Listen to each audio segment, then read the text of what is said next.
마땅히 행할 길을 아이에게 가르치라. 그리하면 늙어도 그것을 떠나지 아니하리라. 잠언 22장 6절 말씀. 저는 인도네시아 선교사이기 전에 3 자녀를 둔 엄마이기도 합니다. 요즘 저의 최대 관심사는 그리스도인 가정의 자녀 양육입니다.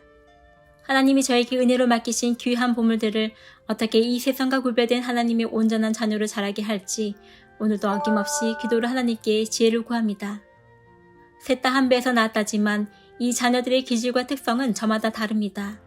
그래서 어디에 기준을 두어야 할지 간혹 난감할 때가 생깁니다.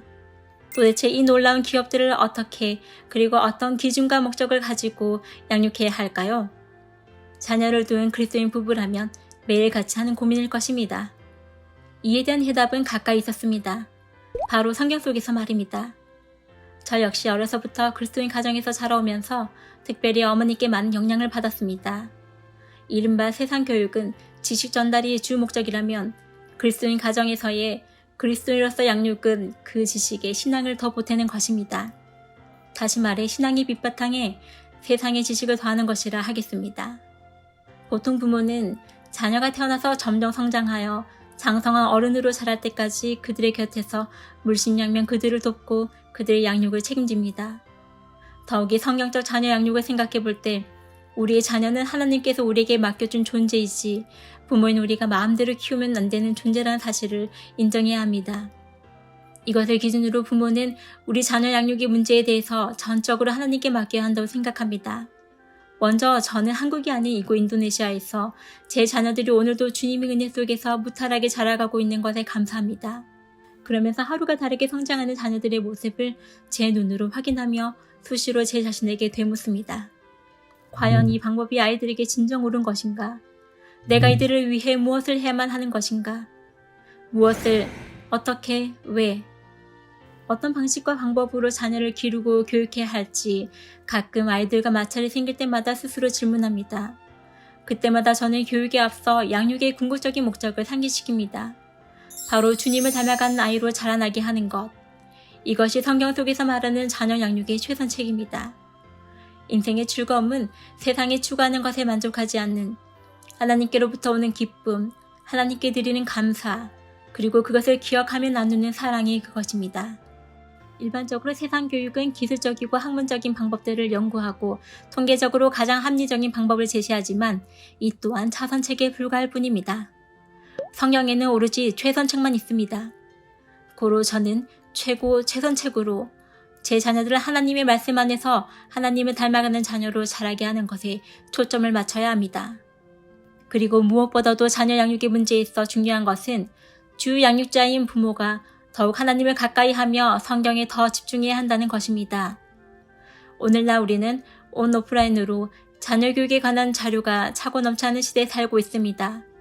그리스도인 부모가 자녀 양육에 관한 서적이나 자료를 세상에서 찾아 그것을 성경보다 더욱 중요하게 여기서는 안 됩니다. 우리는 성경 속에서 그 해답을 찾고 깨달아야 합니다. 이것은 세상의 지식과 부모의 가르침도 중요하지만 그것보다 하나님의 가르침이 우선시되어야 한다는 것을 의미합니다. 자녀 양육의 초점을 하나님 말씀에 두어야 한다는 것을 부모가 깨닫지 못한다면 우리의 다음 세대는 하나님을 알지 못하는 다른 세대가 될지도 모릅니다. 다음 세대가 다른 세대가 되지 않게 하려면 지금부터 그리스도인 부모는 자녀를 위해 무엇을 해야 할까요? 저의 자녀들은 매일 아침 기상 후에 성경 읽기로 하루를 시작합니다. 바로 경건의 시간을 갖는 것입니다. 이것은 바로 하나님을 경외하는 자녀로 양육하는 기초이지 않을까 싶습니다.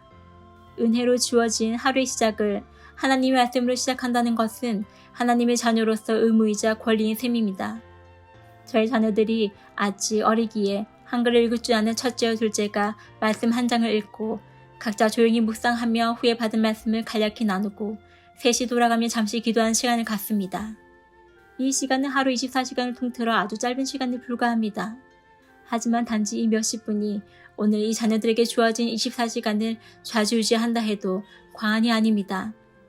새로 시작하는 하루를 하나님의 말씀 안에서 살 것인지 아니면 세상 속에서 살 것인지 아이들은 이제 스스로 결정합니다. 처음에는 의도적으로 아이들에게 경건의 시간의 중요성을 가르치며 이를 단순히 따르기를 권하였으나 지금은 이들이 스스로 또는 자원하는 마음으로 경건의 시간을 갖는 모습을 발견하게 됩니다. 그리고 점점 그들의 삶 속에서 하나님과 친밀한 교제를 누리는 일이 일상이 되어가고 있음을 보게 됩니다. 이런 자녀들을 바라볼 때 저는 참으로 하나님께 감사하지 않을 수 없습니다. 그리고 이들을 위해 저는 더욱 하나님께 엎드려 기도합니다. 하나님은 우리를 항상 최선의 길로 인도하십니다. 하나님의 방법은 우리를 절대로 실망하게 하지 않으십니다.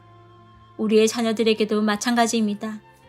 여호와의 말씀에 내 생각은 너희 생각과 다르며 내 길은 너희 길과 달라서 하늘이 땅보다 높은 같이 내 길은 너희 길보다 높으며 내 생각은 너희 생각보다 높으니라.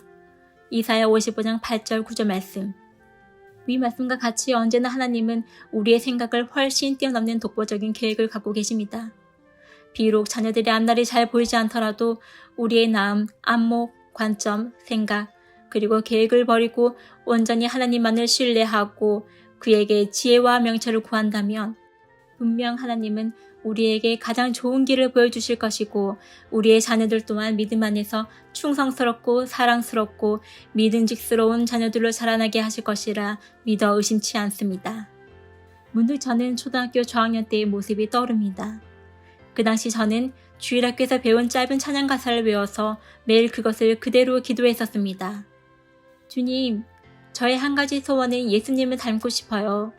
키와 몸과 사랑이, 우정과 지혜와 믿음이 날마다 자라나서 예수님을 닮고 싶어요. 주의 말씀 안에서 자라나고 싶어요. 예수님 이름으로 기도합니다. 아멘. 제가 믿음 안에서 하나님의 은혜로 이렇게 자라온 것처럼 저의 자녀들도 말씀 안에서 예수님을 온전히 닮아가는 믿음의 자녀들이 되길 바랍니다. 하나님의 말씀대로 순종하며 사는 것이 이런 것임을 저의 자녀들이 몸소 경험하길 또한 바랍니다. 우리가 자녀들을 키우면서 가장 행복할 때가 언제일까요? 아마 자녀들이 성장하는 모습을 바라볼 때일 것입니다. 갓 돌이 지난 제 아이가 아장아장 걷는 모습을 보기만 해도 저는 아주 행복했었습니다. 하나님도 마찬가지십니다. 하나님의 자녀가 그의 말씀에 귀를 기울이고 들은 즉시 순종할 때 하나님은 아주 기뻐하십니다. 언젠가 때가 되면 자녀들은 부모의 곁을 떠날 때가 옵니다. 스스로 먹고 입고 말하고 행동하고 책임져야 할 때가 오게 될 때 우리 자녀들이 스스로 하나님을 찾고 만나고 교제할 수 있도록 믿음의 선배인 부모들이 그런 환경과 삶의 바탕을 만들어줘야 할 것입니다. 우리의 자녀들이 하나님께 영광을 돌리고 예배하는 자녀들이 되는 것을 소명하는 것이 자녀 양육의 궁극적인 목적이 되어야 합니다. 마지막으로 우리의 자녀들이 엘리 제사장의 아들들 홈니와 비누아스와 같은 불순종의 자녀들이 되지 않도록 늘 경각심을 가지고 말씀 안에서 깨어 있어야 할 것입니다. 그리고 사무엘을 위해 울며 기도한 한나와 같이 우리가 늘 믿음 안에서 자녀 양육의 궁극적인 목적을 잊지 않고 그들을 위해 끊임없이 기도한다면 우리의 자녀들은 반드시 믿음 안에서 성장과 성숙이 비례하며 이룰 것입니다. 주님 말씀하시면 내가 나아가리다. 주님 뜻이 아니면 내가 멈춰서리다. 나의 가고 서는 것 주님 뜻에 있으니 오 주님 나를 이끄소서. 뜻하신 그곳에 나 있기 원합니다. 이끄시는 대로 순종하며 살리니 연약한 내 영혼 통하여 일하소서. 주님 나라와 그 뜻을 위하여 오 주님 나를 이끄소서.